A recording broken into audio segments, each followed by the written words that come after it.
10 alleged members and associates of the Gambino crime family have been charged in a 16-count indictment in Brooklyn federal court. The defendants were arrested in a coordinated takedown in the U.S. and Italy. They're accused of racketeering, conspiracy, extortion, and witness retaliation. Prosecutors say for years the defendants committed numerous union-related crimes in an attempt to dominate the New York carting and demolition industries. Federal authorities say they also seized multiple firearms while executing a search warrant.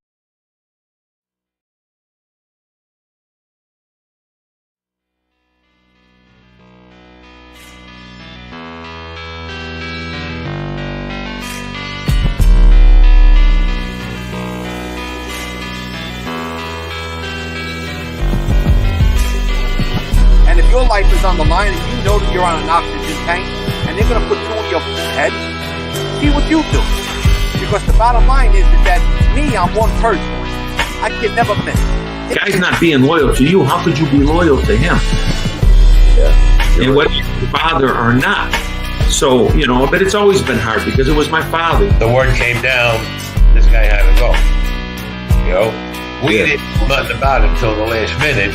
And I liked him. I liked Billy. He was a nice guy, but... Welcome to the show.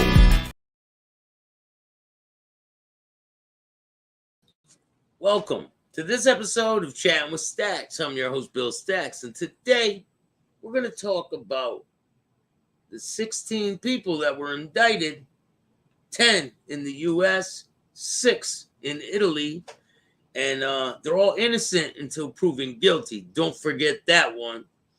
And I got a special guest that's going to come on and chop it up with me. So today, I got Joey C.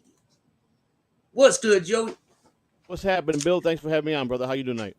I'm good, man. You know, cool. I'm just chilling, working my ass off as always, trying to make something of myself, man. Me too, brother. Me too. Tommy Stiggs, what's up, man? Go check out Tommy Stiggs Social Club. Go check out the Reality Report with Craig Gatto. Staxx, I will be in the house. I'll be up, ready. This shit is comical for real. So yeah, man, what have you heard about this indictment with the Gambino family? Have you heard anything? I haven't heard too much about it, man. I've been doing my thing over here. I've been working my tail off of my channel, man. I just got so much, I'm swamped over here, man. Consistency is key, man. Remember that. Yes, Definitely. Definitely. So I made a video about this indictment. I didn't have a lot of time. I had about 10 minutes. So I made a little video for you guys to get the whole grasp, right? I got this information from the Department of Justice's website. Same place I got the information on the owner of EG Vodka, who was indicted. Go check out his indictment. I'll put it in the description of this video. And yeah, I got a video for you guys. So I hope you guys like it. And let's get into it without any further ado. Brooklyn federal court with racketeering conspiracy involving violent extortions, assaults, arson, and union-related crimes. A 16-count indictment was unsealed today in federal court in Brooklyn charging 10 defendants with racketeering conspiracy, extortion, witness retaliation, and union-related crimes committed in an attempt to dominate the New York carting and demolition industries. All 10 defendants are in... Hold up. We got a supporter in the house. Hold on, I got to show some love real quick.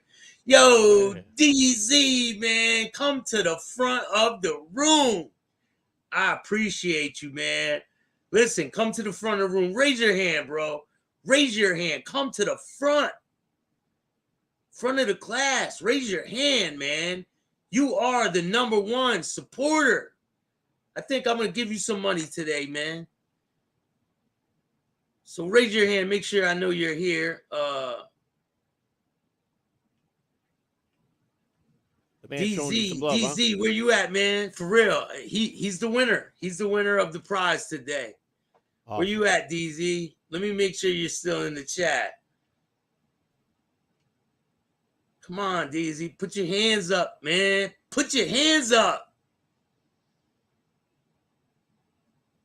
This is going to be our first winner tonight. DZ, man, put your hand up. Where you at? I know you're in the chat, man. Let me know when you're ready, and we'll get on with the giveaway. And DZ's our first winner.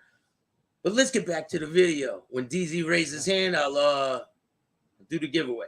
Let's get back to it.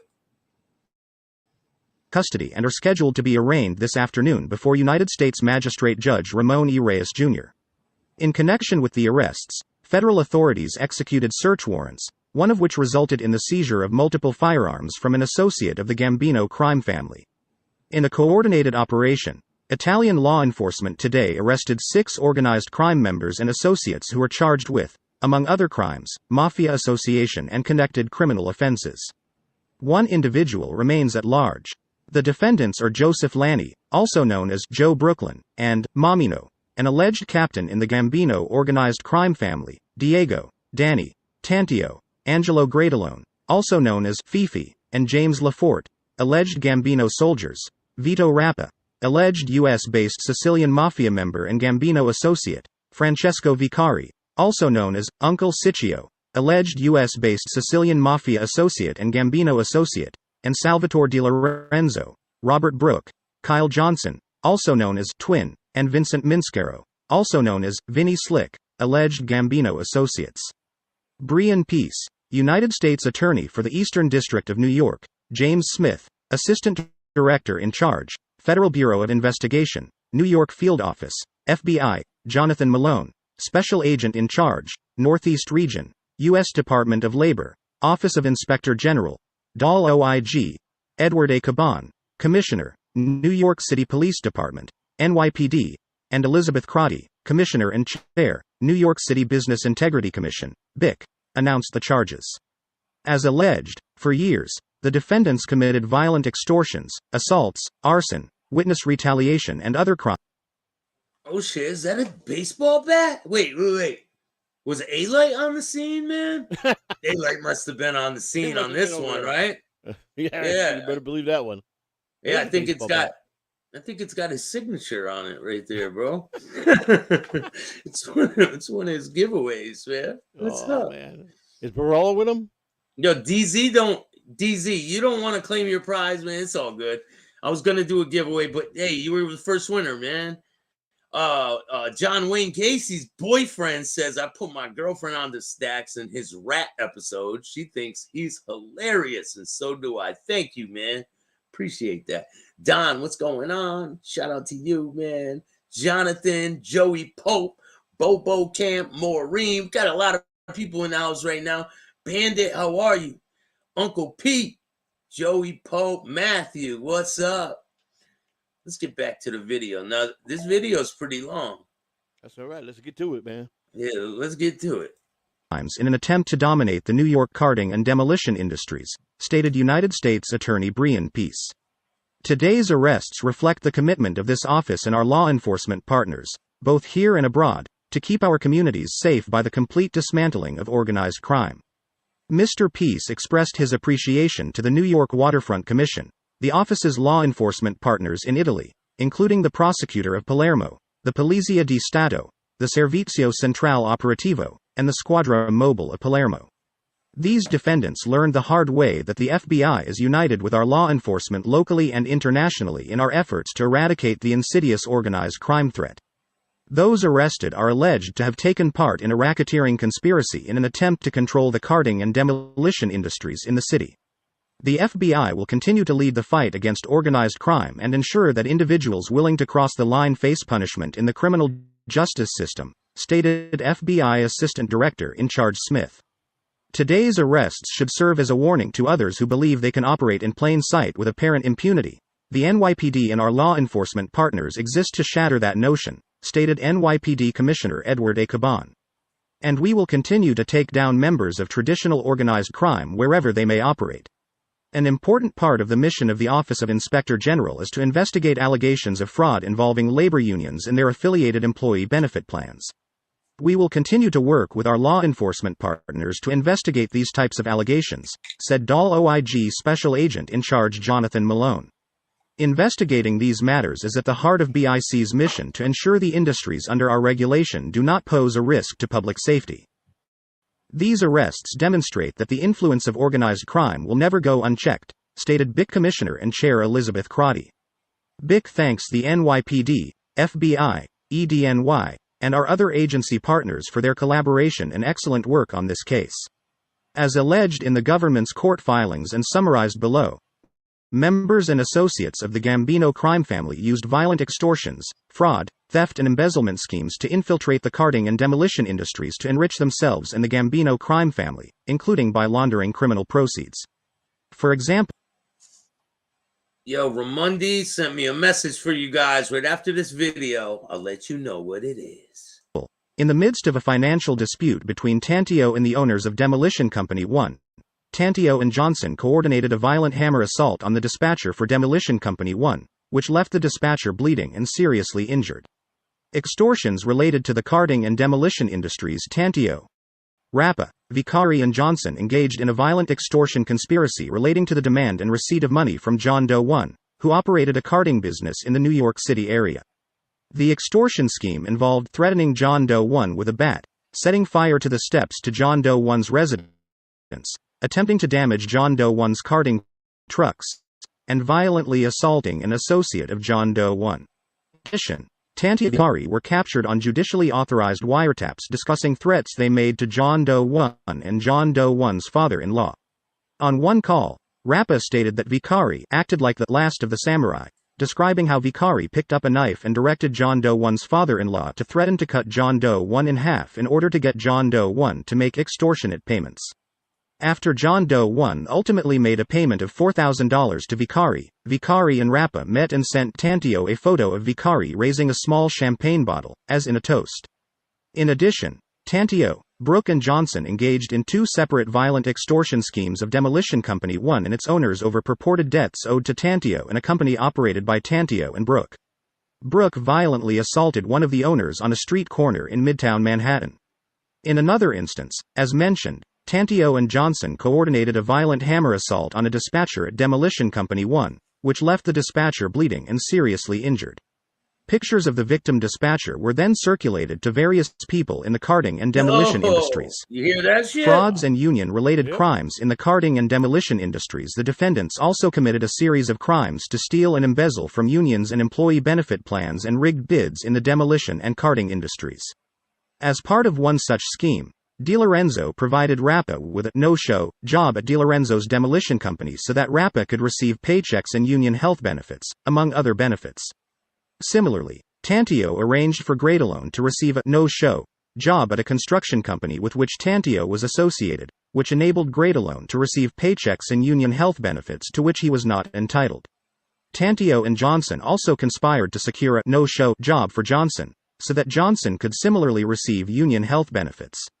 Tantio also embezzled from employee benefit plans by using laborers from a non-union company, Gain Services, Inc., to perform work for union companies operated by Tantio, and failing to make contributions for such work as required by collective bargaining agreements. In addition, Tantio, DiLorenzo and their co-conspirators conspired to rig bids for lucrative demolition contracts in New York City. Among other things, Tantio and DiLorenzo coordinated that their companies exchange bidding information to secure a project on Fifth Avenue. Additional charged schemes. The defendants also perpetrated a series of other crimes throughout the New York and New Jersey areas from 2017 through 2023. Their pattern of racketeering activity included additional extortions, retaliating against a federal witness, and money laundering, among other crimes, as detailed in court documents. For example, in September 2023, Lanny and Minskero coordinated an assault on proprietors of a restaurant in New Jersey, including physically assaulting a woman at knife point. In addition, LaForte, having previously been convicted of a felony, illegally possessed a firearm in or about May 2023. The charges in the indictment are allegations, and the defendants are presumed innocent unless and until proven guilty. The defendants variously face maximum sentences between 20 and 180 years imprisonment. The government's case is being handled by the office's Organized Crime and Gangs section. Assistant United States Attorneys Matthew R. Gagliotti, Anna L. Karamigios, and Andrew M. Rodden are in charge of the prosecution, with assistance from paralegal specialist Emma Musher. The defendants: Joseph Lanny, also known as Joe Brooklyn, and Mamino, age 52, Staten Island, New York; Diego Tantio, also known as Danny, and Daniel, age 48, Freehold, New Jersey. Robert Brooke, age 55, New York, New York. Salvatore DiLorenzo, age 66, Oceanside, New York. Angelo Gradilone, also known as Fifi, age 57, Staten Island, New York. Kyle Johnson, also known as Twin, age 46, Bronx, New York. James Lafort, also known as Jimmy, age 46, New York, New York. Vincent Minsquero, also known as Vinny Slick, age 36, Staten Island, New York. Vito Rappa, also known as V, age 46, East Brunswick, New Jersey. Francesco Vicari, also known as Frank, and Uncle Siccio, age 46, Elmont, New York. EDNY docket number 23, County Route 443.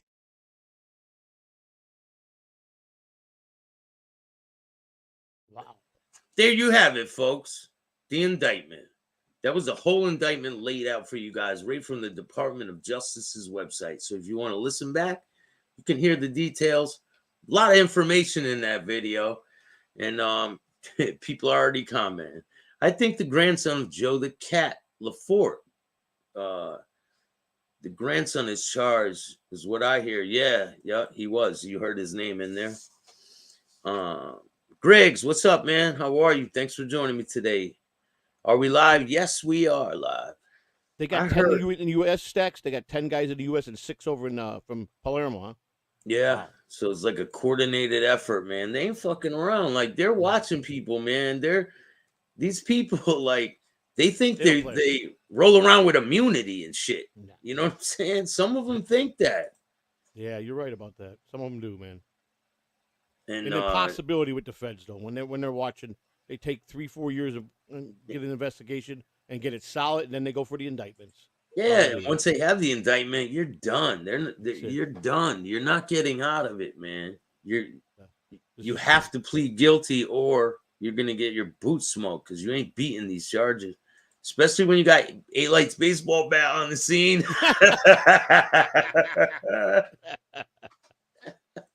Oh my God, that's hilarious. Yeah, Johnny 8 Light. Crazy. So, what do you think about this, man? This is some good information, man. This is I'm gonna have to. I think a lot more information. Trial, man. I think a lot more information is going to be coming out, and like what somebody said on here, I think witness John Doe #1 must be a rat. So if you watch this article really close, you listen to what they're saying, you'll figure out who the rat is. It's not hard. It'll be on their 302s. You can pull it up too once they sign that paperwork to be a rat. There's a couple of organized crime cases going on right at the moment. That's cool. Donald Trump's one of them. Hey, he was going. Did you hear something else? Trump was screaming at the judge the other day, man. They said he was just yelling at the judge, like, this is my courtroom. Yeah, and when Ivanka, or the daughter, I forgot her name. Is that her name? Ivanka, I think it is. Yeah, Ivanka. Yeah. She was walking into the courtroom, and they were screaming, "Trump crime family! Trump crime family!" I'm like, yo, they're giving me promotion. I got a YouTube channel called the Trump Crime Family. And I'm not picking sides. It's not like a bad thing. It's not a good thing. It's just a thing. You know? That's the thing with me, man. I don't pick sides. Don't care. Like, I don't care either way. People are like, who do you support on this Israel, Palestine? I don't have a side. I don't care either way. Me either. I hope they stop the bullshit, all of them. I'm tired of seeing it all online, and it's just like, how far are they going to take this shit, man? Yeah, they'll be hitting us for all the money. We'll be supporting them with all the money. That's the problem with our country. We give the money to all the other countries, and we got our own soldiers homeless on the street. You know what I'm saying? Bro, the homeless it's insane, and the illegal immigrant situation is insane. When you go to New York, man, you're like bumping into people, and they're all immigrants. Not saying the immigrants that come here from other countries aren't good. Right. I'm saying be documented. Know where they're coming from. These people could be terrorists. They're all fighting age men. Why? You're right. I agree with you. We park our cars in the same garage when it comes to that, man. When it comes to that, with me and the government, how they just like you said, they don't put anything in check. They don't get paperwork on these people. They just allow them to just keep coming in our country, and it's just getting worse by the day. It's sad. And they're busing them to all the cities. Like, what's going to happen when something pops off? And them people are to blame for it. Exactly, brother. You know that's right. But you know, the U.S. is one of the most armed. It is the most armed country in the world. And I think the citizens will handle their own. Yeah, I agree. Yeah. I think that's I think it's what's set for the future of this country. You know, they're trying to defund police departments. They're trying to, give it to the people to, take care of your country. I think it's going to be very different. I don't know if I'll be here in 20 more years, but I think it's going to be a big difference in the next 20 years. So I don't know if I'll be here in the next 20 years, man. Yeah. When I was younger, I didn't think I would live to be 45 years old. It sounds crazy to even say that. Get to my age, buddy. I'm 58, and if I make another 20, that puts me at 78. I don't think I'll make it that far, but we'll see. Shit, my goal is 50. So my goal is 50. My father passed away when he was 50. Oh, sorry to hear that. Right after his birthday, a couple months after, and so I'm like, fuck it. My goal's 50. If I can make it to 50, then I'm good, and then I'll keep it moving from there. What's going on with you, man? How have you been? Oh man, I just had a hectic day today, man. I got some new program. I'm learning this Da Vinci program. It's really complicated trying to edit stuff and put stuff in and work with that. I made a bunch of thumbnails throughout the day and some new intros and stuff for my show. So yeah, man. Been grinding. Got a lot of good things in the background. I've been working and just focused. I'm focused on something. I want to achieve this goal that I have. And shit's been paying off like crazy, man. I don't know. Things are just falling in my lap. When you work hard, the payoff is going to be great. I loved your show on Monday. You got a great show on Monday, man. That was awesome. Thanks, man. Thanks. Very awesome. Yeah, that was cool coming on your show. It was. Yeah, man. I appreciate that, man. Yeah. Yeah, we were on for like 2 hours almost. Yeah, and the next day I had I had one of this guy by the name of Crazy Cabby. He used to be with Howard Stern and all those guys, and he was on last night for 2 hours, man. He's paralyzed now, lost his, he got paralyzed 7 years ago, and he's just having a tough way. But what a character he is, man. We had a ball last night, man. Just chopping it up. Your show kind of reminds me of Howard Stern the way it is a little bit, man. Yeah, it does. Matthew, what's up, man? Keep on, Staxx. Good stuff, brother. Support Staxx, everybody. He's a good man. Yeah, I really appreciate everyone that supports. We got a lot of good things going on, and we're just getting started. This shit is just getting started. That's right, brother. Figure it out like I just started doing this, and I'm hungry still. Yeah. How long you been on doing this now? A couple years now, right? About 2 years, 3 years? I'll tell you the exact date. I'll tell you the exact date right now.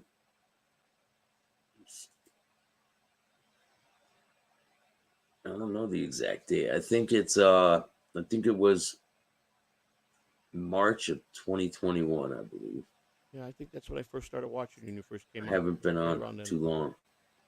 Nah, I don't think that's that long. It's about a little over 2 years, 2.5 years. You got a lot of work to do, brother. You put on good content. You got a lot of, I know how you do because I watched you and follow you a long time. So I know you're going to be putting out some great stuff in the future. So I'm looking I'm going to try, man. I'm going to try.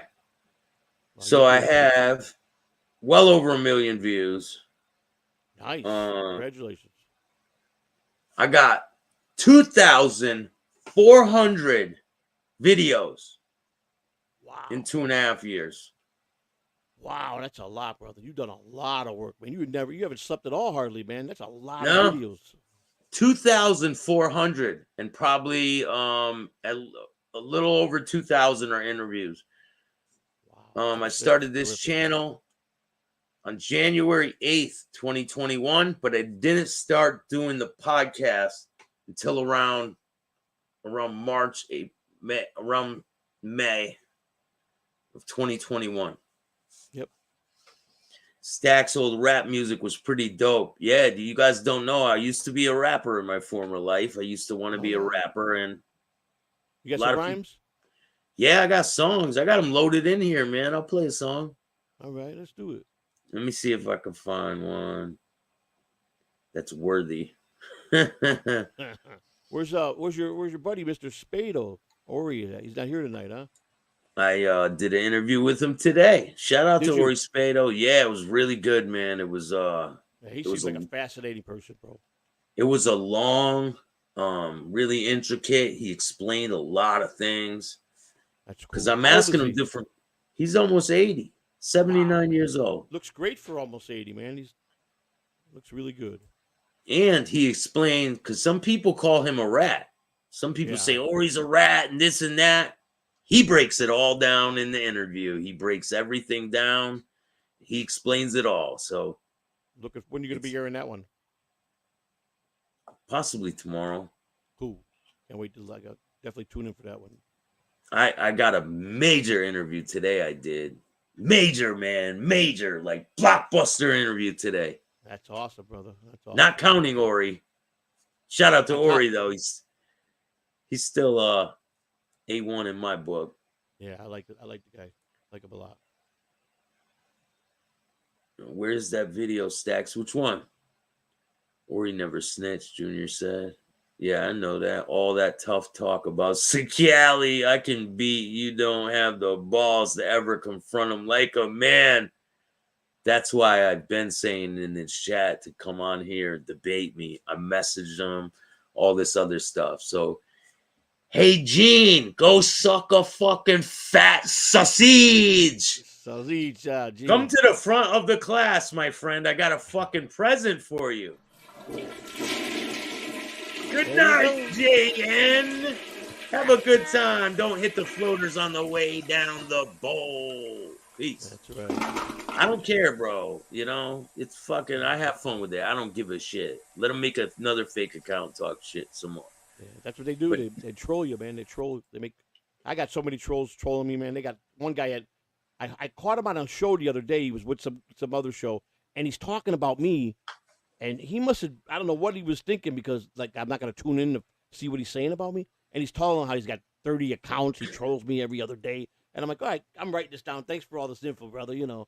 So now I'm ready for him when he comes back. You know what I'm saying? So. All right, I got this song. I found the song. Ready? Yeah, let's go. You guys ready for this shit? Oh boy.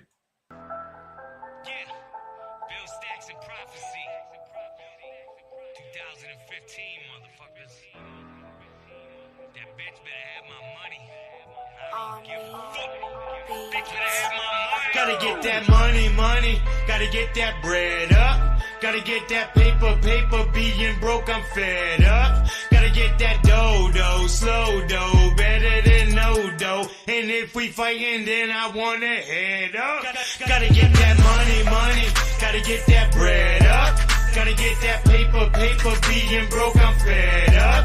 Gotta get that dough, slow dough, better than no dough. And if we fighting, then I wanna head up. Sipping on that grandma, yeah, I'ma get my money.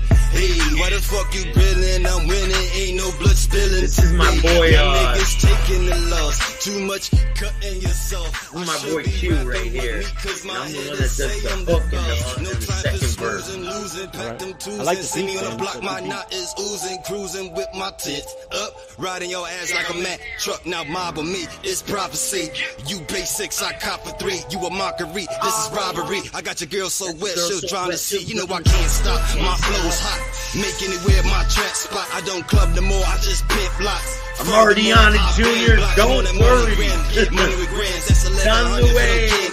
I'm pitching rocks, y'all throwing sand. Middle finger up to Uncle Sam. Gotta get that money, gotta get that bread up. Gotta get that paper, being broke, I'm fed up. Gotta get that dough, slow dough, better than no dough. And if we fighting, then I wanna head up. Gotta get that money, gotta get that bread up. Gotta get that paper, being broke, I'm fed up. Gotta get that dough, slow dough, better than no dough. And if we fighting, then I wanna head up. Late get your boots up, get the troops up. Me, I'm about to tear the fucking roof up. Bill Staxx hit you with the new stuff. You bluff, trust you ain't getting up. If you talk to the po-po, that's a no-no. Only place down where the hoes go. Only place around where the drove go. In my lungs, Joe with the bigger funds, and I'm with the bigger guns. Like Blau, how you like me now? Hippie loud, how you like my style? Proud when I'm walking through the crowd. Proud when I'm talking to the child. Trying to straighten them out. Mama let me drink in the house, blinking them out. I don't care about y'all, I don't doubt y'all. I don't give a shit about y'all. I'm a hustler, baby. You got my money, then pay me. I don't care about your whereabouts. Your customers are crazy. I get that bread, hit them in the head. Listen to what I said. I'm not repeating myself. You already know you costing me dough. Y'all niggas wanna pay me? I get you hit for less you owe me, nigga. That's 2 cents in your head. I send my goons to your mama crib. Make it hard for you to live, motherfucker. This how we do. Get down and lay down. Respect the crew. We out here in your avenue, nigga. That's how we do. Nigga, get my motherfucking Gotta get that money. Gotta get that bread up. Gotta get that paper. Being broke, I'm fed up. Gotta get that dough, slow dough. Better than no dough. And if we fighting, then I wanna head up. Gotta get that. That's it, man. That was boss. I like that. That was a good beat, good words. That was tight. Thank got some you, talent, man. my bro. You got some talent. I like it. Thank you. I've been doing it for a long time. Like, I don't think people understand the dedication and work that I put into it. It's a lot, man. But I love it. That used to be my whole life was music, man. Always Big music. props. I got over 1,000 songs recorded, and but now podcasting is my thing. I got big plans, and I'm following through, and I will be where I want to be. Mark my words. No doubt. That's the way I feel. I got Sisters Drive at my age now, and I want to, especially what I went through with trying to start this thing, and the people that were trying to just dog me all the way on my shows, and now I'm like, it's on. We're gonna do this. Yeah, they tell you they like try to discourage you from doing shit, right? Yeah. Now go ahead. There was a guy that he wrote me an email, says, "Listen, man, you need to quit. Get off YouTube, brother." He's like telling me I better leave you. I'm like, so I write him back. I go, bro, the only one that's gonna make me leave YouTube is Joey C. Nobody else is gonna take me out of YouTube. Only one that's gonna make me leave the YouTube is God. That's it, brother. That's it. That's crazy, man. What they do. People are nuts, man. I've got all kinds of threats, bro. I've got all kinds, but listen, they're all a bunch of punk ass bitches, a bunch of hollow bullshit. You see what this is? The keyboard, right, brother? That's where they hide, behind the keyboard. That's what I call them, keyboard Listen, warriors. man, I walk out in public with my head held high. I go to anywhere in this country I want, I go. I don't care. I'm not worried about a motherfucking thing. That's right. Not even a little bit. I'm not worried. Right. If you come, I'm ready. I'm right with you. We'll go side by side, brother. I'll be right with you. Staxx, where is that jam you used that dope line? Treat you like a stepchild and abuse it. Yeah, that's in one of the songs I got too, man. I forgot what song it is, what song it's in. Yeah, my wife would love your music. That's the kind of music she listens to, man. She would dig on that. If you guys want to hear more music, go to Reverb Nation / Bill Staxx, or go to SoundCloud / Bill Staxx, and there's a whole bunch of music there. So keep it up, Staxx. One step at a time, but up from here. Much love. Thank you, man. I just got. I shouldn't even say anything. It's too new. Too premature. A little early. Yeah, I just got a business opportunity. Fucking major, man. Major. And it's all because of everybody that's watching right now. It's all because of you guys and all the views I've been getting and all the support lately. I've been getting like a mass, I don't know. It's probably from you too, Joe C. And the Reality Report and Tommy Stiggs. Like everyone, it's just it's snowballing and people are starting to notice. So exactly. Network yourself the best you can. Do you go on Twitter? Do you put stuff up on Twitter? No. Well, yeah, I do. A little bit. Recommend it highly. That's the place you're going to get If everybody retweets your stuff, man, the more that gets retweet, the more you get. I'm telling you, you get really an index, what I call it, index, where everybody starts knowing you throughout the whole world. I really should use do it that. 20 times a day at least. Twitter, man, it's the place Twitter? to go. Yeah, Twitter. Yeah, because you can pretty much put anything on there, right?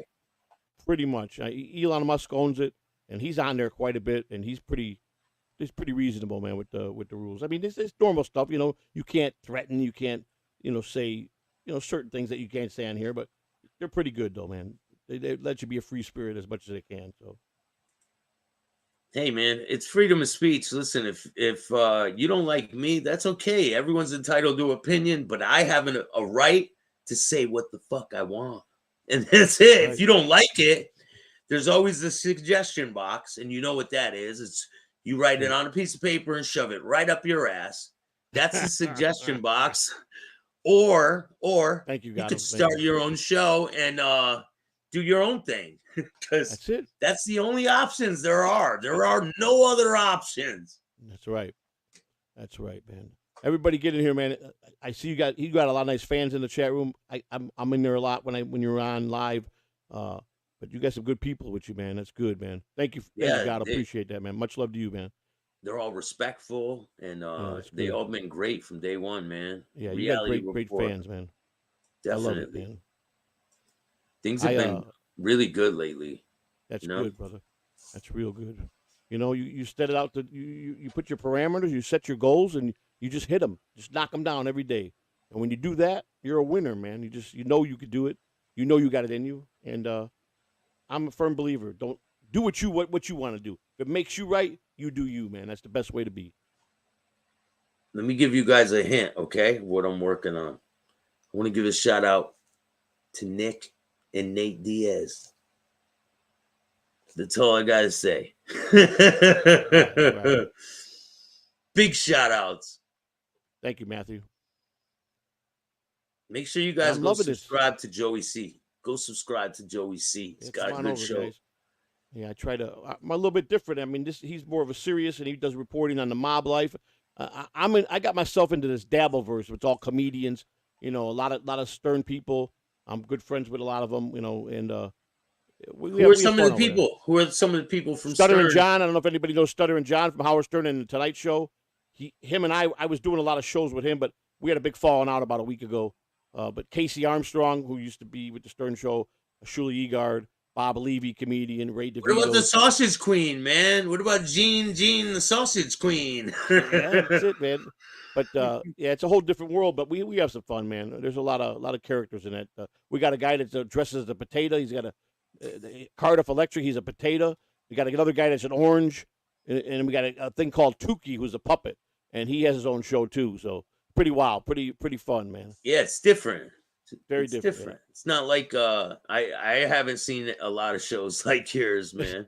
It's unique. Mine's wild. So what do you think's going to happen with this indictment? Well, I'm a kind of a little bit an expert since I did a little federal time, so I know how the whole process is.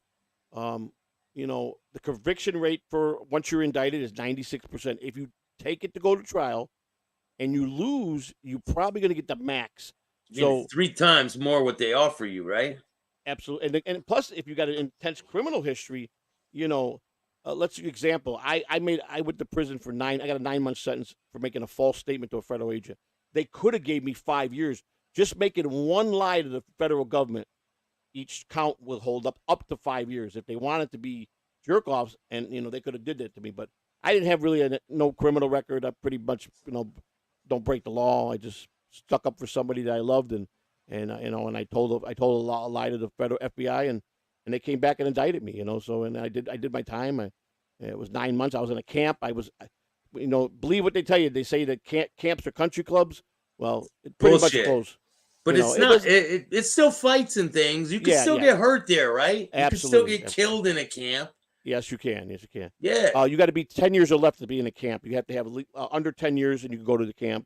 And you got to have no fight history in prison, because there's some guys that start out at the main prison, the maximum, and then they go by levels. If they do good for a couple of years, they'll go down to the medium, the low, and then eventually, If they're a model inmate, they'll make it to get down to their last 10 years to the camp. But you get more trouble in the camp because there's more rules in the camp, more freedom in the camp. So the rules are more stricter down there. Break one rule, you go back. You go to the shoe. They call it the shoe. That's the hole.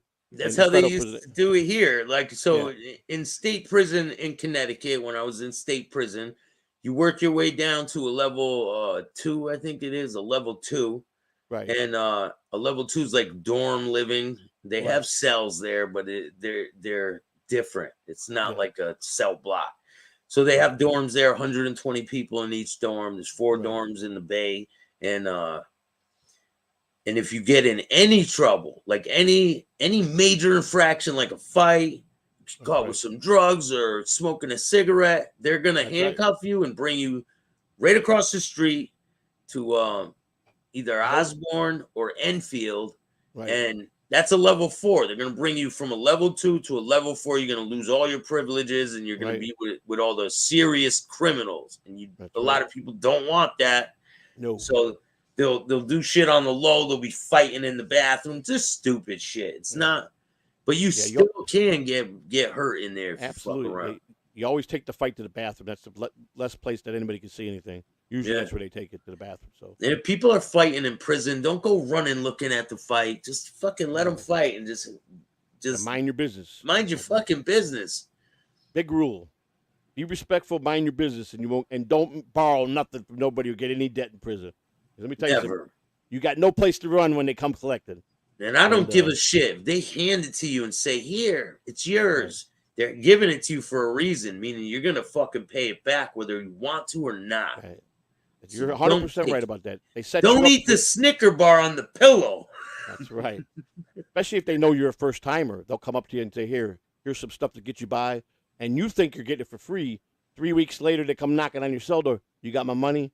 And you're like, I thought you gave that to me. Nah, bro. No, so bro. You got my money? Yeah. And they want like triple what it's worth and shit. You never do a pack do of that. Cigarettes goes for in federal prison. $50 the guy was getting. He was selling them for $50. He was doing 5-10 cartons a day at $50 a pop.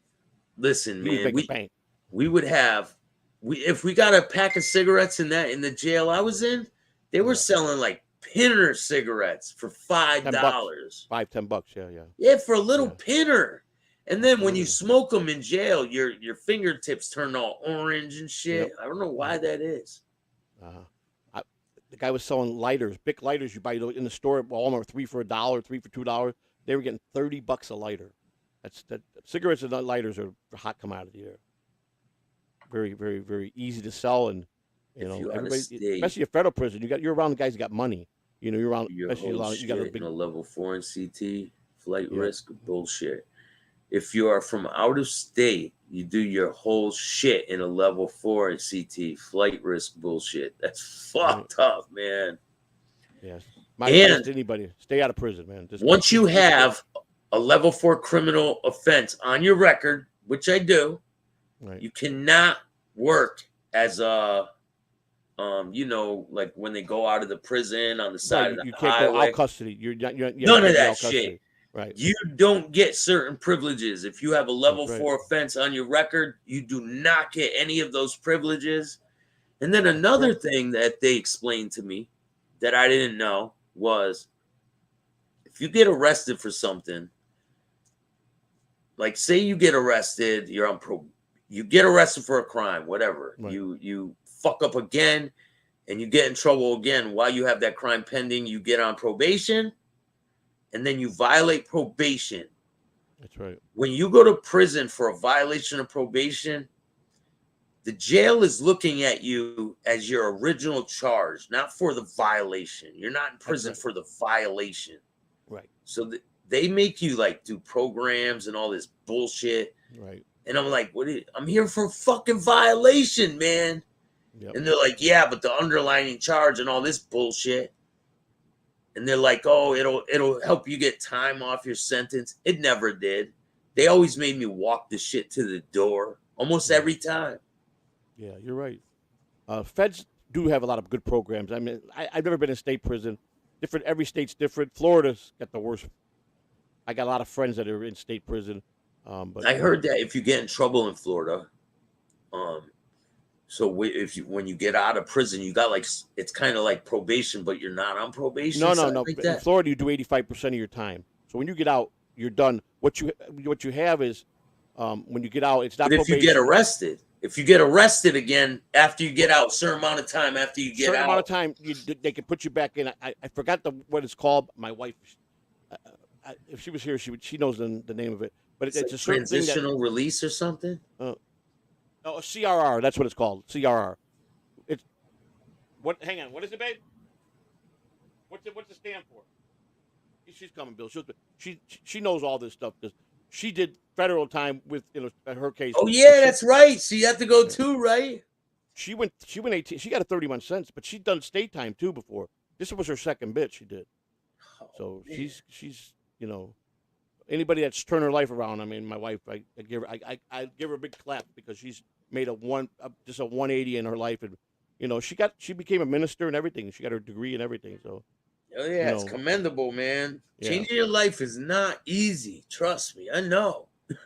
Yeah. Hey, what's the name of it? Right. A lot of people go to prison right after they get out because they end up fucking up for something, and they ding them with mad time because of it. You mind if she tells you for your fans? Come on, tell me. She's right there. She's gonna use better. She could tell you this is good information for anybody that might be fighting the case. Oh wait, we know somebody fighting the case right now down in Florida, don't we? Yeah, that's right. That's right. We do. We do know somebody. He's down the road. He's like 25 miles down the road from me, right over the bridge. There he is. He's fighting a case down in Florida, huh? Pinellas County. Pinellas County. Well. So we're gonna find out what Gino boy might be facing. Yeah. And didn't he just get in trouble like not too long ago prior to this one? Because he's like been 3 or 4 times down in Florida. He was only in prison for like 4 months or something, like 6 months or something stupid, man. Yeah. But he's a total rat, man. He's just a piece of shit, man. I mean, this guy's got nothing to offer for anybody. I just calls him like I sees him. I agree with that. He tries to sell himself as a tough guy, but they try too hard, man. That A-Light, the Elton John A-Light and Gino Barillo, they fucking try way too hard. I don't have to convince you how tough I am. There's no reason for me to do that. That's right. Everyone knows that everyone's capable of doing violence. That's not correct. It's not a fucking a big surprise that you're capable of shooting someone. He's capable of baseball batting someone. Like, come on, it's fucking idiotic shit, man. I always said this my whole life, and I told all my sons this. Never underestimate your opponent. Never. I don't care how big or small they are. You don't ever go. Be confident. I'm not telling you not to be confident if it comes down that you have to fight. But never go in cocky thinking that, oh, look at him. Don't think that because you never know. Oh, I have. I've done it. I've underestimated people, and I got mopped, man. Yeah, they fucked me up, man. Yep. I've been in fights where I didn't win them all, man. Not at all. Either, I lost a few. What's up? You got some good friends. Gato, what's up, man? Appreciate it. Yeah, my wife. Yeah, you can't. She'll explain this to you, Bill, and I'll be right back. All right. Bill.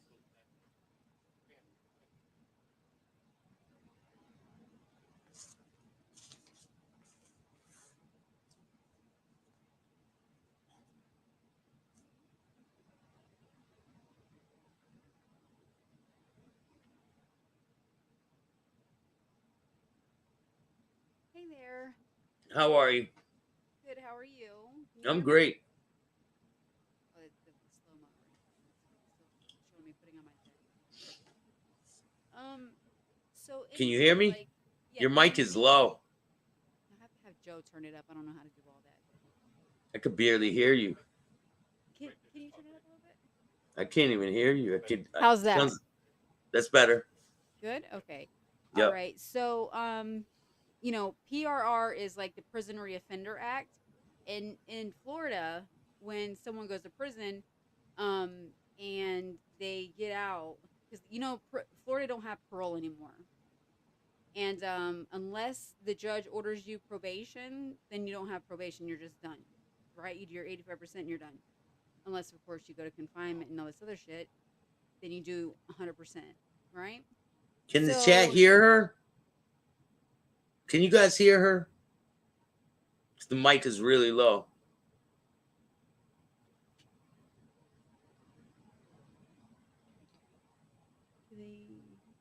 You think they can hear me now? Yeah, probably. I can hear you better. Okay, good. All right. So, what I was saying, so, you know, Florida doesn't have parole anymore. They stopped, I believe, in 1994. So, Why? unless the judge... Do you know why? To be honest with you, I don't. But I know there's some guys down the road here from A. Brown Ministries. I was talking to a couple of them, and they were sentenced before 1994. So they had like life sentences, right? So they were able to get out, you know, just like a couple years ago or 6 months ago or whatever, because they were sentenced, but they are still on parole for the rest of their life. So yes. Because they once they did away with parole, it doesn't matter because they're grandfathered in under the old law. Yes. Yeah. But if they screw up that parole, they're done. Like they're going back for the rest of their life. And so there is no second chances then. No, not with that. There's not. Absolutely not. Now when Florida, the prison I was in here in Florida is like the worst. I was in Lowell Correctional, and it is the worst prison. And like you can read up on it. In the United States, is the worst prison. And they had me in maximum security, and I didn't have like a really long sentence. You know, at that time I only had 19.75 months. So they put me in with the HO4s, and in Ocala. Yeah. Yeah. Yes, it's so corrupt. It's horrible. It is big ass dorm rooms too. They okay, so on the annex is where maximum security is, and that's where I was. That's where I did my RNO. So yeah, I got some pictures of inside there. Mm-hmm. It's horrible. There's a lot full of drug addicts and shit, right? Oh yeah. And you know, yeah, that okay. So that right there, that looks like November or Papa dorm. So my dorm is cells. It's closed custody. So like this. Yes. That's how it looked. That's how it kind of looked when I was in Gardner. They have a staircase. You got to go up. You have to go up the stairs to leave the cell block. You know. Right. Yeah, we didn't have wooden doors either. Yes. They were just a metal cell. It was just, I couldn't stand it. That's like the worst noise. To hear them open at like 3 o'clock in the morning, 4 o'clock in the morning, you know, and then just, I just couldn't stand it. It's that bright neon light on you all the time. There's just a certain smell. I was on the train the other day. I go to New York every now and again, and I was on the train, and I was like dozing off, and I got this feeling like I was right back in prison. I like with the light on me in the train, and it was just weird how I was hearing the metal slamming and shit. It just reminded me so much of prison. Absolutely. It was like, damn. Yes, me and my husband actually went somewhere today. And we were actually, and I looked, we were in this hallway, like, you know, you go to county before or whatever. So, and you know how the hallways are just like, you know, that solid gray or that solid peach or whatever they wanted, shit color they put it. But I was like, doesn't this remind you of Marion County Jail? Because when we went to the feds, I was being held in Nellis for 4 days. And then they moved me to Marion. I was sentenced. They came to pick me up, and they never took me. Made me stay in Ocala for 2 more weeks, or almost another month. I'm sorry. Then they moved me to Orlando to hold me, and then I stayed there 3 months, and then they transferred me to Tallahassee, and that's where I did my prison sentence. And they drive you from these places? Okay, so if you stay in Florida, you go on a bus. If you're in Florida and you're going to Danbury, or if you're going to like, I don't know, in Texas or something like that, they put you on the plane. Everybody calls it Con Air. So I'm thankful I did not have to get on that thing. So I did a program in there though. It's called RDAP. I've heard of it. I've heard of the matter of fact, on Meteo Monday, we just had a woman, Christy LeSchuber, and she was sentenced to 5 years in prison for selling drugs over the internet. And she went to RDAT, and she said they don't graduate anyone from RDAT. No one graduates. Is that true? No, but what prison was she in? Because you have to screw it up yourself to not graduate. Let me tell you something about that program. The RDAP program, it's the residential drug abuse program is what it's called. You are strictly away from everybody else on the compound. You're away from GP. You are in like your own little bubble, right? And just you and everybody else that's in RDAP. You don't associate with the general population. You don't. So there's steps. It's a 9 month course, but it's like 9 books, right? Yeah. So if they're very strict. You have to get up in the morning. A book a month? Like a book a month? It's about it's about a book a month. Yeah, but you have to get up in front of the entire community, right? Is what they call it, the community, your peers, and you have to speak in front of them. You know, you learn communication skills. You learn a lot in that program. That program taught me how to change my thinking and everything. But the reason you don't graduate is because you messed it up yourself. And I'll tell her that to her face. Well, she said a lot of the jail, some reason, doesn't graduate people. They have them go through the program do it to get time off of your sentence, right? Like a year or something.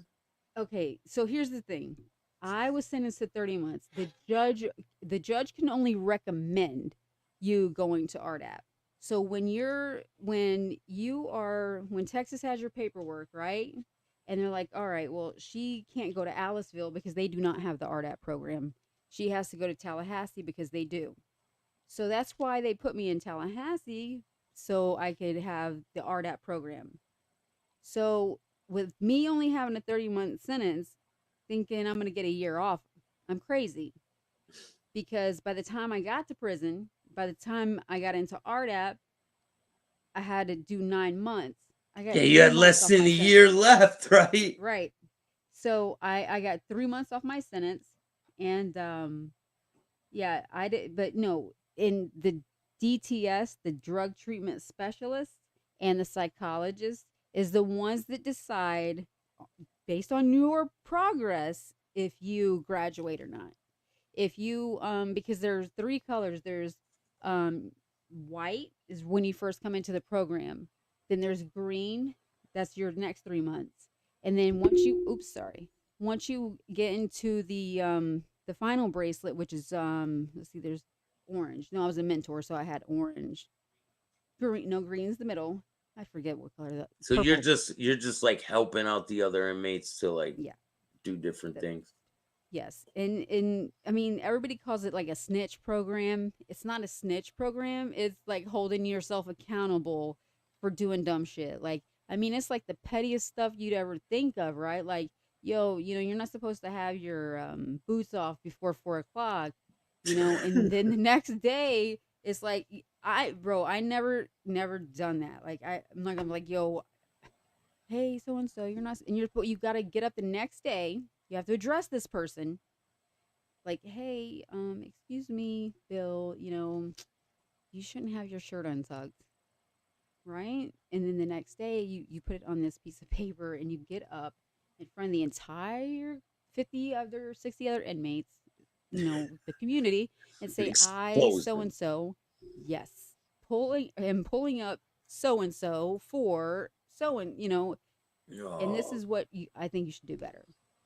It's Have you ever seen anybody call someone out and then freak out on them? All the time. But then you would have the ones that are like think they didn't meet their quota, which there's no such thing. You know, like the DTS will say, "Hey, you need to hold this person accountable. If you see him do something, you need to hold him accountable." And then they're like, "Why do I got to hold them accountable? They should hold themselves accountable." Yeah. So then people started playing their little tricks and going up and saying, "I so-and-so, you know, I'm pulling myself up because I didn't have my boots on and blah, blah, blah." You know what I'm saying? So then So it makes the person who's supposed to hold them accountable, makes them look like they're not doing their fucking job, right? Pretty much. Yeah. Yeah. So it's like, you're kind of damned if you do, damned if you don't. But I know for a fact that, and after RDAP, you know, in Fed, you go to a halfway house. Well, I had to do TDAP, which is transitional drug abuse program. But it's supervised release, right? When you're on the feds, it's supervised release, not probation, right? Correct. Or parole. Correct. It's not parole. Yeah, it's not parole. Absolutely not. Like, see, I'm a white collar criminal, so they, in their minds, you automatically stole because you were on drugs, or you stole because it's an addiction. You know what I'm saying?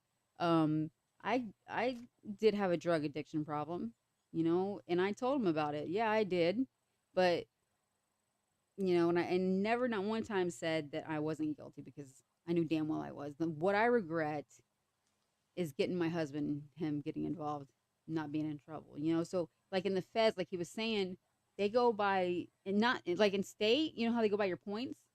Yeah. In the feds, they go by levels and categories. So my crime was a level 13, but my criminal history was a category 6, which is pretty high. That's like, you know, 7 is the highest. So, but I've never been in 13 trouble is low. 13's low for 13's not bad. Yeah, because the amount of money it was like $17,000, and I got 30 months. 30 months for $17,000? Hand to God. Hand to God. I Look don't it up. think- You can look it up. That ain't worth it. Come on. Bro, listen. You could make 20 million times that much. I'm telling Not, you, bro. not and 20 million, but you could make a lot more money than in 30 Right. months. Listen, when the judge was reading the paperwork, he's like, he had to do a double take. He's like basically like, was it 17 million or is it 17,000? Or 117,000. Right. That's more like 30 months for that, maybe 117,000. Because it's like, you know, I'm gonna use the Chrisleys as an example here, because like they screwed themselves. Because when the feds have you, period. I'll be the first one to admit it. When I seen that paper that said United States of America versus Christina Catalano, I said, fuck, I'm guilty. I'm done. I'm not going up against the whole United States. You know what I'm saying? So it's just like, that's the thought in my head.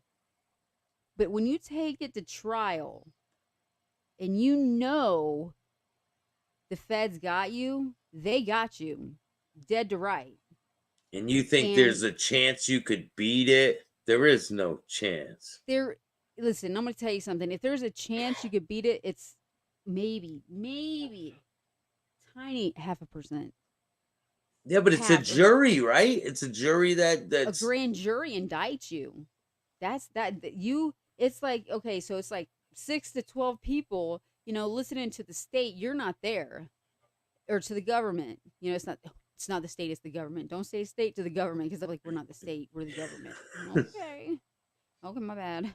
You know, but so they, you know, get all the evidence and this, that, and the other. Then they decide with the government, you know what? Yeah, let's indict her. Here you go. Here's your indictment. So that's how you get indicted. It's kind of like a jury already before you're even convicted. Correct. Exactly. Then you have when the feds came to the house and Joe said, you know, basically he told him, he's like, she don't live here. That's how he got in trouble. So when I was like, damn, man, I was like, fuck, what do I do? You know, like I was flipping out, because I don't, you know, I'd been in trouble, but I'd been out of trouble for 7 years. I was doing really good. There was no way out of it, huh? No, there wasn't. Unless, I mean, sometimes I sit here and I think that if I would have, you know, been like, yeah, I was me, guys. That was me. they would have might have those two guys that came out to the house may have went to the government and been like, hey, she did talk to us. But hey, I mean, it's not like I was mean. I did say, yeah, I wrote that down. Yeah, that's my handwriting. I admitted it, So, but they just, the biggest thing in the feds is accepting responsibility. And that's one thing the Chrisleys didn't do, nor they didn't want to do that. So you have your initial appearance, and that's when you go in, you get this big ass bond, huge bond. We had $250,000 each, $250,000 each, but they were signature bonds. What's that mean? What's a signature bond mean? Okay, so a signature bond is they're not asking you for any money. It's not a surety bond. They're not asking you for any money up front. They're asking, for a signature. So if you leave, you can take they could take somebody's house, or they could take whatever's worth the amount. So you have to come up with that amount of property worth that value of $250,000 to get out? Somebody does. Whoever's going to sign for you. So we had like our sister-in-law, like everybody we could think of. So the judge I tell you what, it was a magistrate you see at first. And he did sign us off on our bond. So we turned ourselves in because we told them, don't come to our house and knock these doors down because we have our grandbaby that lives here. Like, you just let us know and we'll turn ourselves in, or she'll turn herself in, which is true. And so when Joe was just looking on the computer, he's like, oh shit. And I said, what? He goes, you're not going to believe this. And I said, what? He said, we're both indicted. I said, what? I said, where'd you find this? That's bullshit. He said, no, Christina, we're indicted. I said, both of us? He said, yes. So did you think about running at this point? Did you think like, fuck that, let's get the fuck out of here? I did. It's not the only time I thought about it. But I was just like, damn, man. And he's like, Christina, he's like, but the thing is with the feds, they're everywhere. It's like, it's not like, if you do a crime in Florida and you go to New York and you can hide out, they're not going to look for you. If you are a fed and you run, promise you the marshals are going to get you. It don't matter where you go. But it's like they got a tracker on you or something. You know what I'm saying? It's like, yeah. I mean, nowadays with the cell phones and videos, you can't hide anywhere. Like, it's not possible. At all. Or the people out there telling on people, I mean, thinking they're going to get a reward when there ain't no reward. Or you could do like Seth Ferrante and fake your own death. There you go. And then go to the feds. That's funny. Hell yeah. He did that. He drove his car to a little river and he threw all his shit off into the river. He put cigarettes in his wallet on the rock. He made it look like he jumped in the water. Oh my God. He got caught like years later. Jesus. If they knew anything about me, I couldn't fake my death like that because I can't swim. I could have, because I can't swim. That would be a good one though. But but the court dates are just, see, now one attorney told me that it's the rocket docket. That's what they call the feds, right? The rocket docket means you go in, your appearance, you have your guilty or you're not guilty hearing, and then your sentencing, right? So how long from when you first got arrested, right, for this crime until you get sentenced? How long of a period of time is that? Okay, so September 9th of 2020, we turned ourselves in, right? We went to the courthouse, turned ourselves in. In November, we were there accepting responsibility, saying, yes, we're guilty, 3 months? 3 months. And then in February of 21 was our sentencing. So I was on pretrial release, and that's what they put everybody on pretrial release. Like, that's kind of like probation before you get yes. Before you go to prison, probation before you go to prison, right? Yes, absolutely. Rogue, what's up? William, how are you? Maureen, what's good? Thank you all for watching. Liberty, how are you? Brittany, what's going on? Reality Report, we got everybody in the building. Hit the like button, hit the subscribe button. And so that pretrial release, how strict is it? Listen, when they are so, I'm going to tell you how petty they are.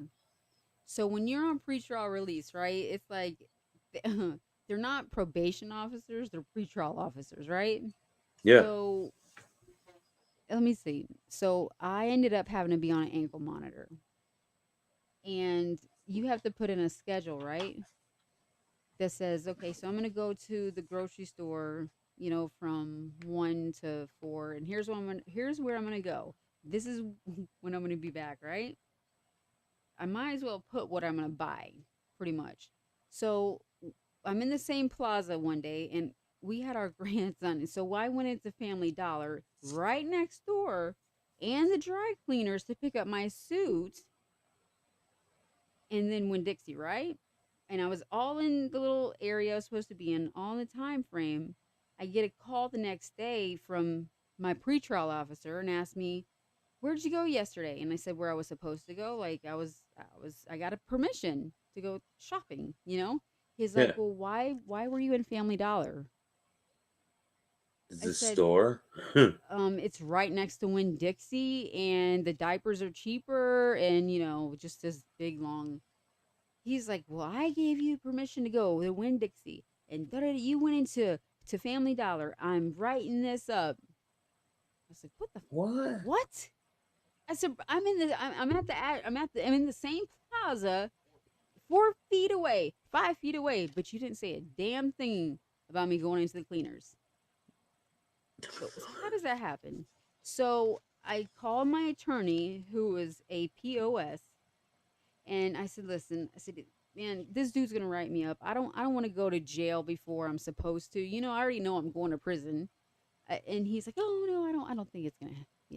I said, "All right." So he wrote it up to the judge, and the judge just threw it. Just, okay, she did it. Okay.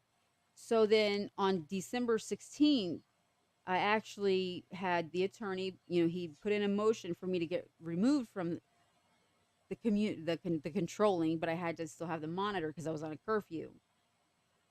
So I got that taken care of. So I was like, all right, so I can go anywhere I want. I just got to be home by 10, right? And 10 p.m. to 6 a.m. I couldn't leave.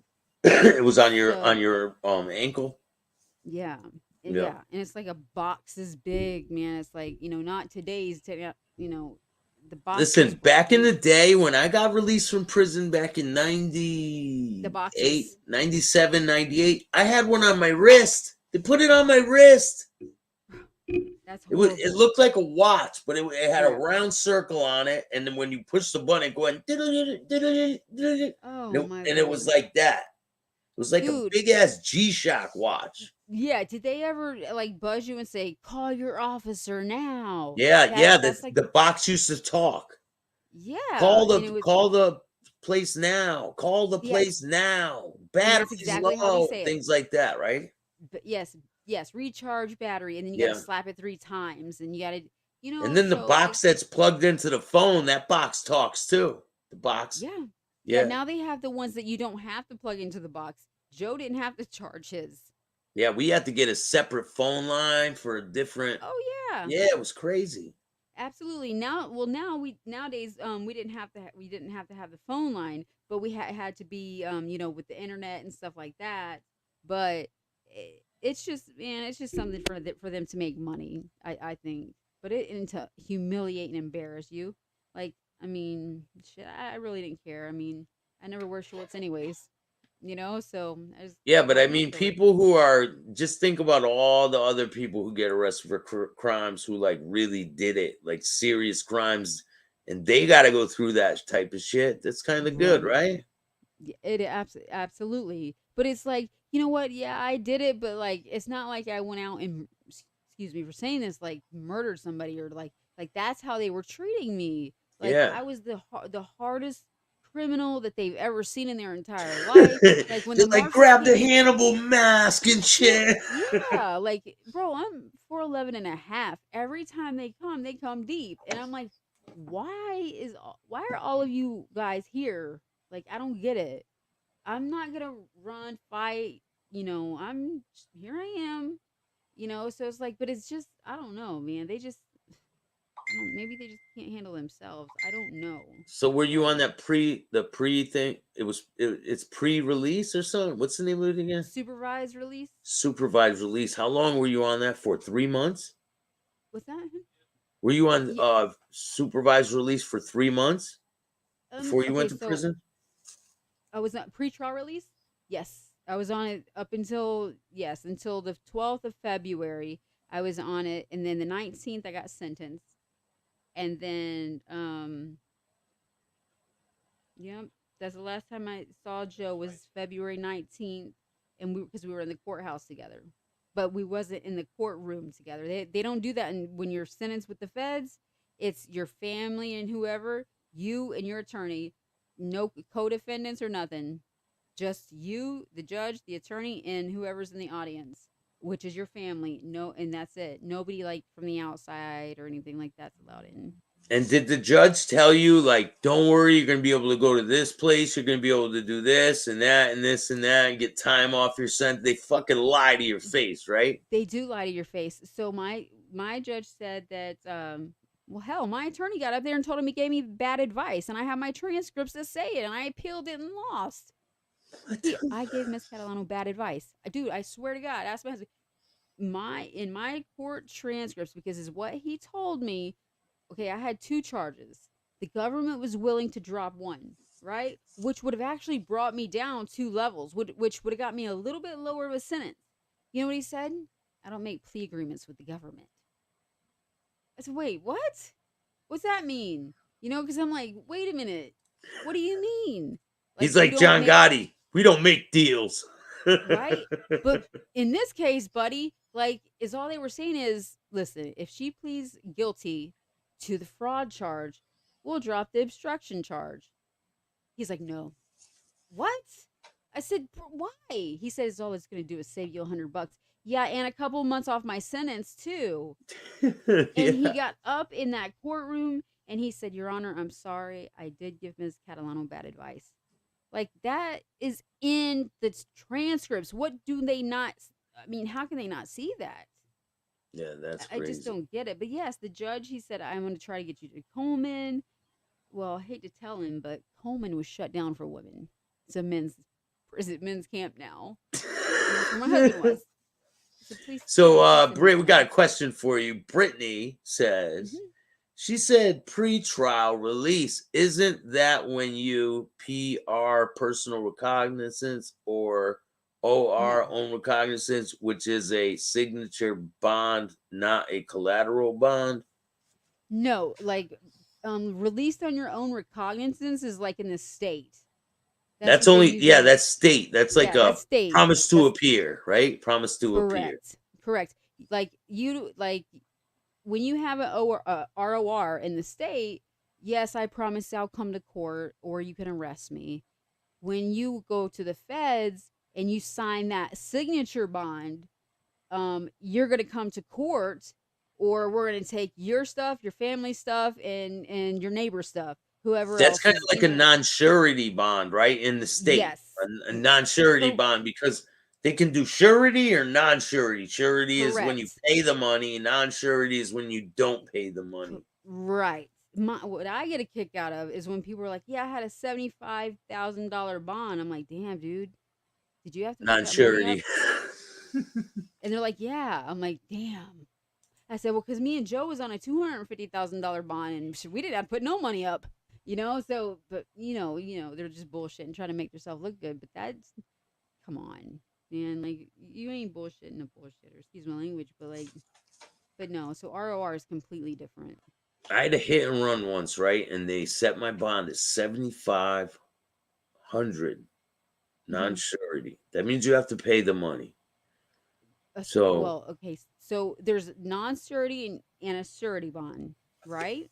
Okay, I had the one where you have to pay the money. Mine was the one where you have to pay the money. You had a surety bond. Yeah, so listen what happens, right? I get arrested on a warrant. There's a long story. I'm going to get into that down the road on my channel, but I get arrested. Somebody's overdosing. I call the police. I get the cops. I'm giving them CPR. The cops come, they save the kid. Right. They're like, what's your name? I'm gonna run your name. Boom, I have a warrant. So they handcuff me and bring me to jail. But so I'm sitting in the police station, and there's like 8 cops standing around me. And they're like, that was really commendable what you did. You have a surety bond. We're going to talk to the lieutenant and see if we could get it changed. So they went and talked to the lieutenant. He came back and said, the lieutenant changed your bond to a non-surety bond. And I'm like, are you fucking kidding me? That never happens to me, stuff like that. But they saw that I was trying to help this kid. He was a young kid. He was overdosed on heroin.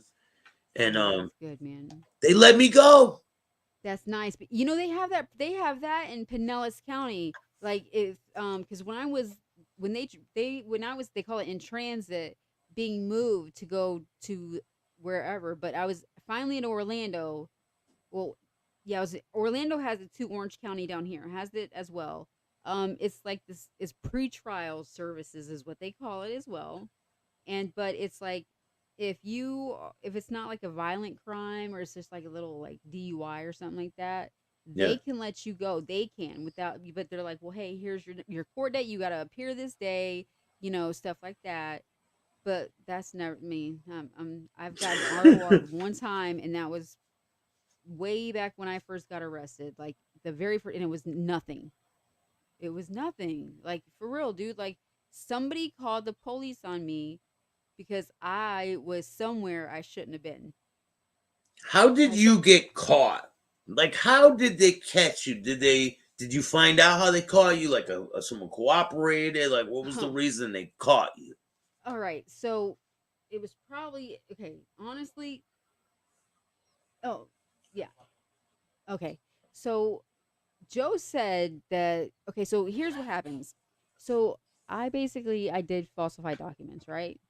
But the thing is, what pissed me off is when they send the inspector out to your house, right? To say with their little clipboard and write down everything and this, that, and the other. And they said, yeah, I can see where that got damaged. Yeah. And it's not repairable. Right? So then when that happens, I fabricate another story. Right? Because they're like, well, where do you stay? So I showed them where I stayed, right? Which was right behind the house. And so, but they the inspector approved it. The travel trailer was sent to the junkyard or whatever it's called, the scrapyard. Thank you. Yeah. The scrapyard. And I didn't have one of those papers, so I made one up. What like a scrap bill what you get for a scrap receipt or something bill like that. sale, yeah. Something like that. It was like like that you own it, right? Not that I own it. That I took it to them and they gave me money for it. Right. So I was like, okay. So I gave it to a bunch of tweakers. Is what I did. Yeah, but of course they're gonna go check into that. You can't do that type of shit. Bro. You didn't think they were going to check on the receipt for this large priced item? They have investigators that do that type of shit. Right, but the investigators that came out where the travel trailer was said that it was completely damaged, and yes, that's how I got approved. Like I didn't go and strong arm somebody. You know what I mean? Like I was literally approved. And it's what they gave me approval for. Was rental assistance to go rent another place. That's what the money was for. And you know what? I don't laugh about it because it's not funny. But then it's like I sit there and I think like how dumb it was and how embarrassing it is. But it sounds like they kind of made it seem to you like, hey, you could get more money out of this if you hinting that if you just do this, you could get more, right? Right. And it's like, and you know what pissed me off is they know if they knew that I was doing wrong, why not stop the money? Yes, he culpable for any of this shit? Is he why continue to give it to me? Yeah, so the guy, if he clearly knows that something's going on, he doesn't put a stop to it, or we know you're lying to us, or Right. stuff like they It's just like let they you wanted to- continue through? Yes, for 9 months. 9 months. Every 2 months, it was 9 months. So yeah, 9 months. They were just like, yeah, okay, here, they'll send you your email, paperwork, right? You just fill it out, and tell them where you're living, right? Send it back to them. They send you your money. But if they know that you're wrong, like, cut it off. Like, don't try to keep building a case on somebody. Like, okay, she lied. Yo, do something about it right then and there. Don't let that keep going. Yeah, like when they knew that you didn't take the trailer to that place, they should have been like, we know you didn't take it there. What's going on? Or sorry, hey, we're denying you. Yeah. Not one time did they deny me. And so, that is like, and so I kind of thought in myself, I'm not gonna lie, like, damn, I got that. I got away with that, right? So I was like, all right. So then 3 years later. 3 years? Wait. 3 years later? Yep. It happened it was Hurricane Irma in 2017. So that the first case, right? That if you never went and did more, do you think you would have been good? I did. No, this is all from 2017. The hurricane, it was Hurricane Irma. It was September of 2017. August or September, somewhere like that. And you said 3 years later is when they indicted you? Absolutely. What the fuck? They indicted it. We were indicted in June, but didn't find the indictment until September. So you guys are like riding around, you're living your life, you guys are wanted. Thinking that, is blown over, or we didn't get indicted. That's honestly what I was thinking. I was like, man, you know what? Joe, we're fine, babe. We're good. And because let me tell you something, I'm a paranoid person, especially when it comes to the police, period. I don't care. I mean, they could be on 3 miles down the street and I'm running the other way. I just don't want to be involved. Don't ask me nothing. I don't like being around the police. They make me nervous. It's just like anyone else. But then they ask you why you're nervous. Yeah, like, why are you nervous? Because I don't like you? Right. I don't like them. I don't either. And it's like, because every time, it's like when they see who you are, they automatically assume it was you, whether it was or not. Honestly, if you got a criminal history, 100%. They profile. And so, but yes, 3 years down the road, they came and they was just knocking on the door and just, hey, Joe, or I don't know. I think I was sleeping when they came. And he's like, no, she don't live here. That's all he said is she don't live here. And that was part of it. Besides, he tried to. Hey, at least you got someone that's willing to stand by you and go to prison with you.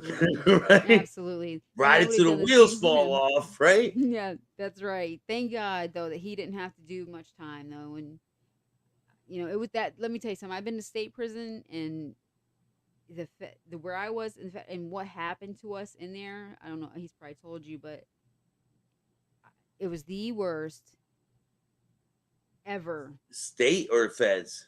Feds. Feds Mentally. was worst. Because a lot of people say, oh, the feds is cushy. It's a country club. Is that bullshit? Camps.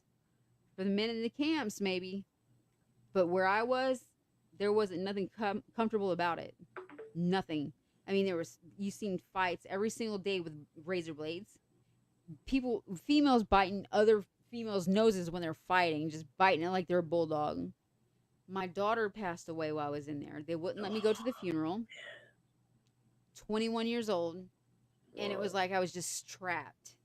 I was like, there's nothing in there. And it was like the DTS and the counselors and the caseworkers, they allowed me to. I had to make my daughter's funeral arrangements from there. Like, that's how cold they were. And I was community custody. I was the warden's orderly.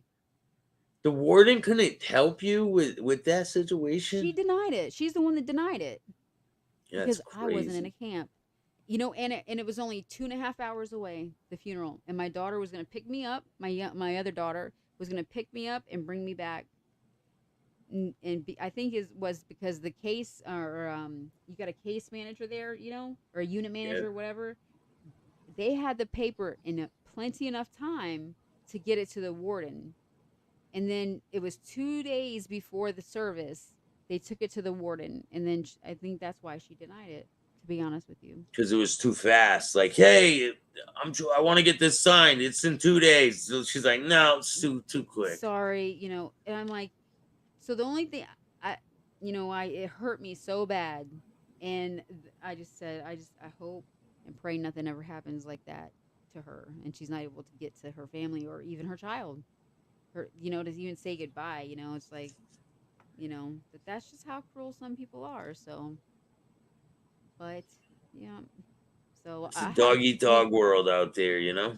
It absolutely is, and you know what? I tell you what, and a lot of them will tell you they could be right where we are, but they just didn't get caught. And you believe Brittany that? says, honest question: who is this woman? Her name's Joey C. You didn't know that? Come on. Yes. This is Joey C's wife. Yes. My name is She's been to the feds, and she's explaining her story, how she's been to the feds and state, and crazy madness. Matthew said, sad story. It still is very sad, so, but, they just don't have a heart, man. They don't have a heart at all. They don't care. like someone was saying, oh, the feds are jealous. They're just mad. I do this and that. They don't have feelings. Like, the feds don't have feelings. They don't care about you at all. He's like, they love me. No, they don't. They fucking don't have feelings. There are no feelings at all. None. None whatsoever. No. Like, no. They might sympathy. Like, non-existent. None. Zero. Listen. Let me tell you something. When the chaplain came in that morning to get me to take me to the chapel, I'm gonna tell you something. I felt my entire spirit leave my body, just because I knew, you know what I'm saying? Something was wrong, and it was like, But he was the only person that was like, just had any empathy, because like I didn't know how to act. I didn't know what to do. Like I was going crazy, I was like punching wall. Like, what? You're lying to me. Like telling me. I said, no, you're lying to me. Don't. I just, no, I was in denial. And so I spoke with him after I got out of prison. He's in another state now doing something else because he couldn't even stand the feds. And he was their chaplain. So he left. But a lot of people say there's a lot of corruption there, a lot of stealing the money. They direct the money into other places. These people are thieves, and it's crazy. Hopefully they'll get a taste of their own medicine, and they'll jump into the system that they helped create. Right? That's right.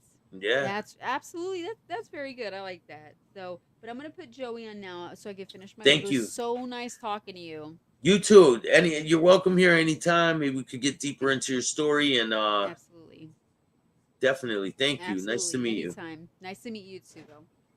There's a hella lag on her feed, and you don't. Huh?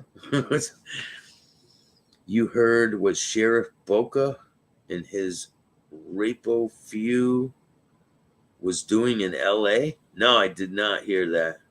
What's good, man?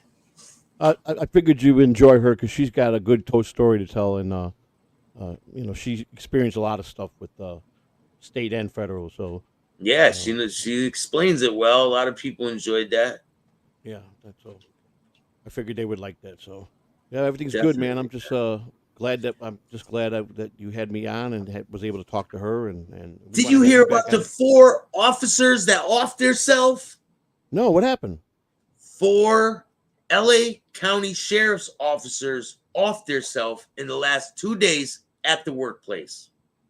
Just what, stressed out or something like that, or? So the LA County Sheriff's Office, they have different gangs. Right. Like they operate like gangs. Like right. All their buddies have the tattoos. They go and hit houses and rob them. Right. So I think indictments are dropping. People are getting arrested. And these guys are scared. 4 of them unalived themselves in the past 2 days. Yeah. they rather kill themselves than go to jail. They're probably going to face some serious indictments. That's interesting. Yeah. Very interesting. Yeah. It's crazy, man. It's crazy. But I gotta get some work, man. This show has been great. It really has. I appreciate you. We're gonna do an interview, me and you, very soon about Sounds good. About your whole upbringing, how it was, how you changed your life around, all that shit. We're gonna get into it. Sounds good, man. I'm looking forward to it, man. Thank you for having us on, and everybody in the chat room. Thank you for welcoming us, and we'll see you again, man. And I'll put a link for his channel in the description of this video if you guys want to subscribe. Thank you very much. Definitely. And I got a show tomorrow morning. You guys already know what it is. It's Smash the Rat time tomorrow on Chattin with Staxx. But if you guys like this type of content, make sure you hit the like, subscribe, and notification bell so you can get my videos every time they drop. And if you don't like this shit, start your own podcast. Thanks, it. yo. Ain't as easy as it looks. Later, bro. And remember, don't be a bitch. That's right.